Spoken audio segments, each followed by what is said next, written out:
said, when we started negotiating, the headquarters was not in a war zone, and the tenets of the deal were fundamentally extremely sound.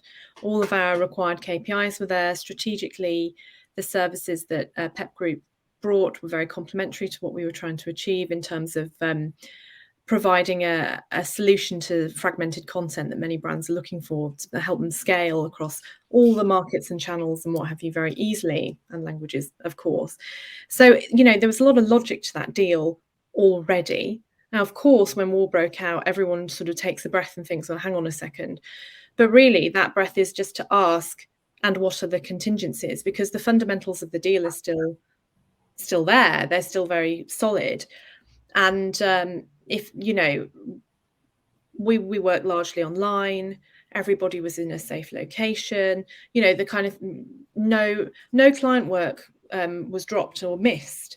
And, if anything, that added to the logic of the deal, because there was a huge amount of resilience in that team.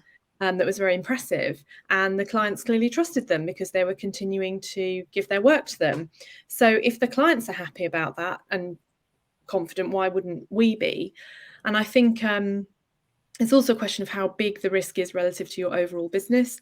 This was a significant deal for Locaria, but still, equivalent to like a team within our business rather than, 50, 100% of our business again. And so relative to the overall mix, there was some balance there. And I think the last point about risk management is that there's also risk in not doing, but it's much harder to mitigate for. Those practical risks around internet access, safety, talent, all of that stuff, finances, what have you, you can mitigate for. But how do you mitigate for not taking the opportunity to get this talented group of motivated people into your business in a highly logical way that speaks really well to clients? That's much harder to do in my view. So I think, it was fundamentally a very sound business and it made a lot of sense. And that made the risks tolerable.